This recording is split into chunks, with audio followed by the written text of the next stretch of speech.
صفحے کے آخر سے لائن نمبر 4 سورۃ انعام کی آیت نمبر 10 سے اعوذ باللہ من الشیطان الرجیم بسم اللہ الرحمن الرحیم قل سیروا فی الارض ثم انظروا کیف کان عاقبۃ المکذبین قل من ما فی السماوات والارض قل اللہ كتب على نفسه الرحمة ليجمعنكم إلى يوم القيامة لا ريب الذين خسروا أنفسهم فهم لا يؤمنون بسم الله الرحمن الرحيم قل سيروا في الأرض ثم انظروا كيف كان عاقبة المكذبين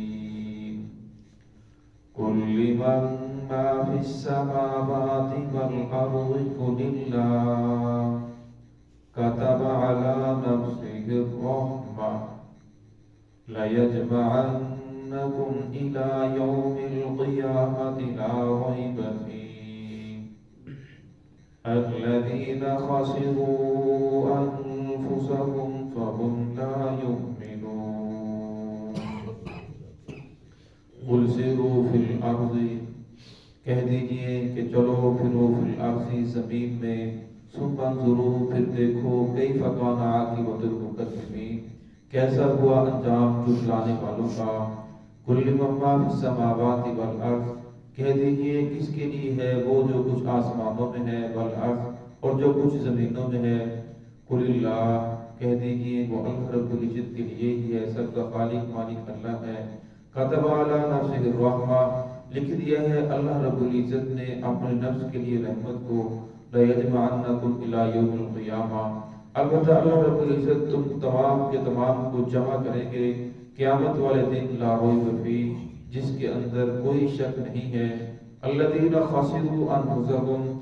اور وہ لوگ جنہوں نے اپنے آپ کو خسارے کے اندر ڈالا فهم لا یؤمنون پس وہ ایمان نہیں لاتے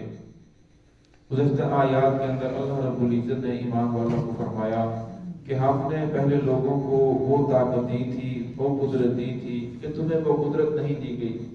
لیکن ان کے پاس اتنی قدرت ہونے کے باوجود اتنی طاقت ہونے کے باوجود اتنے اسباب ہونے کے باوجود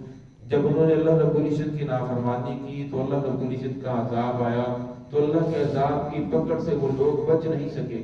اسی طرح اگر تم لوگ بھی اللہ رب العزت کی نافرمانی کرو گے انبیاء کی بات کو ٹھکراؤ گے تو تم پر بھی اللہ رب العزت کا عذاب آ سکتا ہے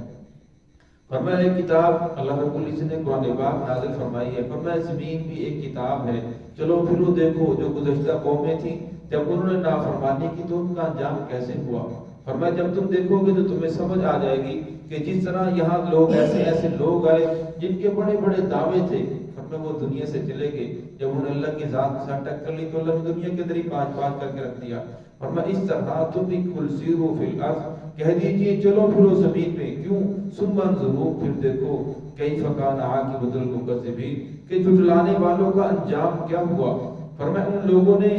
جب انہیں پتہ چلا کہ زلزلہ آتا ہے، زلزلے کی وجہ سے زمین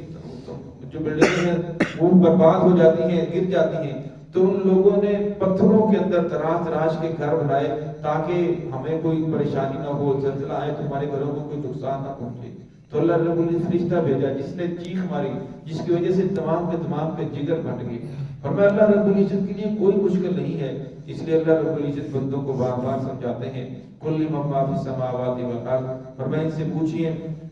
کس کے لیے ہے جو کچھ آسمانوں میں ہے، جو کچھ زمینوں میں ہے۔ سات آسمانوں کو کس نے پیدا کیا ہے؟ آسمانوں میں چاند ہے، سورج ہے، ستارے ہیں، اس طرح فرشتے ہیں، اس کے علاوہ بے شمار مخلوقات اللہ رب العزت کی آسمانوں میں بس رہی ہے۔ زمین کے اوپر انسانوں کے علاوہ حیوانات، جمادات، پرندوں کے علاوہ بے شمار مخلوقات ہیں جو زمین کے اندر بس رہی ہے۔ ورنہ انہیں رزق کون دے رہا ہے؟ انہیں کھلا پلا کون رہا ہے؟ یہ سارا نظام کیسے قائم ہے؟ رات ہو رہا ہے، پھر دن ہو رہا ہے، اس طرح رات کے بعد پھر سورج نکلتا ہے، پھر چاند آتا ہے، ستارے آتے ہیں، یہ سارے نظام کی تبدیلی لے کر آنے والا کون ہے؟ اور میں آخر کوئی ذات ہے جس نے اس نظام کو بنایا ہے، پھر وہ اس نظام کو چلا رہا ہے۔ اور میں ان سے کہہ دیجئے قل اللہ، یہ سب کچھ کرنے والی ذات اللہ رب العزت کی ذات ہے۔ کیوں؟ کتب علی نفسہ الرحمہ، اصل بات یہ ہے اللہ رب العزت نے اپنے نفس کے لیے رحمت کو لکھ دیا ہے۔ اور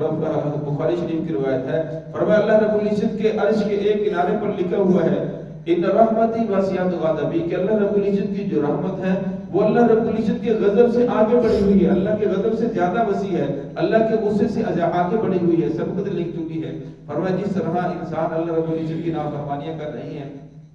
اگر اللہ رب العزت انصاف کرتے تو دنیا میں کوئی بھی انسان باقی نہ بچتا۔ یہ اللہ رب العزت کی رحمت ہے۔ اللہ رب العزت بندوں کو ڈھیل دیتے ہیں کہ شاید میرا بندہ سیدھا ہو جائے، شاید اس ٹھوکر لگنے کے بعد میرے بندے کو سمجھ آ جائے کہ میرا بھی کوئی خالق مالک ہے جس نے مجھے پیدا کیا، جو سارے نظام کو چلا رہا ہے۔ فرمایا اللہ رب العزت کی ذات ہے جو سب کچھ کرنے والی ذات ہے۔ فرمایا انسان زمین کے اندر بیج ڈالتا ہے، فرمایا پھر بیج سے کومپل کون نکالتا ہے، پھر کومپل سے پودا کیسے بنتا ہے، پھر اس کے اوپر پھول کیسے آتے ہیں، پھر پھل کیسے لگتے ہیں۔ میں کھیتی کی طرف نہیں دیکھتی، کھیتی ہوتی ہے، چھوٹی ہوتی ہے، پھر اس کے اوپر جوانی آتی ہے، پھر وہ پک جاتی ہے۔ فرمایا جو کھیتی کا مالک ہوتا ہے وہ دیکھ کر خوش ہوتا ہے، فرمایا پھر ایک وقت آتا ہے وہ کاٹ دی جاتی ہے۔ فرمایا اس طرح انسان کی زندگی ہے، بچپن ہے، جوانی ہے، پھر بڑھاپا آ جاتا ہے، پھر انسان ختم ہو جاتا ہے۔ اس طرح یہ نظام چل رہا ہے۔ فرمایا دنیا کے اندر جو میں نے تمہیں بھیجا ہے، فرمایا میں نے تمہیں تیاری کے لیے بھیجا ہے۔ لَيَجْمَعَنَّكُمْ، ایک وقت آئے گا تم تمام کے تمام کو میں جمع کروں گا، لیوم لا ریب إِلَى يَوْمِ الْقِيَامَةِ، فرمایا وہ قیامت کا دن ہے، لا ریب فیہ، جس کے اندر کوئی شک نہیں ہے، وہ دن آ کر رہے گا اور ہر انسان کی اس دن پیشی ہوگی۔ الذین خسروا انفسهم، فرمایا وہ لوگ جو اتنا کچھ دیکھنے کے باوجود، اتنا کچھ سننے کے باوجود پھر بھی ایمان لے کر نہیں آ رہے، پھر بھی سیدھے راستے کے اوپر نہیں آ رہے، پھر بھی محمد رسول اللہ صلی اللہ علیہ وسلم کے دین کو قبول کرنے کے لیے تیار نہیں ہے۔ فرمایا الذین خسروا انفسهم، اصل بات یہ ہے کہ وہ اپنے ہی نفسوں کا نقصان کر رہے ہیں، اپنا ہی آپ کا، اپنے ہی جانوں کا نقصان کر رہے ہیں۔ فرمایا اللہ کی ذات کا کچھ بگاڑ نہیں رہے، وَهُمْ لَا يُؤْمِنُونَ، فرمایا ان کا ایمان کو قبول نہ کرنا اللہ رب العزت کی ذات کے اوپر ذرہ برابر کوئی نقصان نہیں، فرمایا بلکہ وہ اپنے آپ کو نقصان کے اندر ڈال رہے ہیں۔ دعائیں کر رب العزت ہم سب کو صراط مستقیم پہ چلنے کی توفیق عطا فرمائے۔ بسم اللہ الرحمن الرحیم۔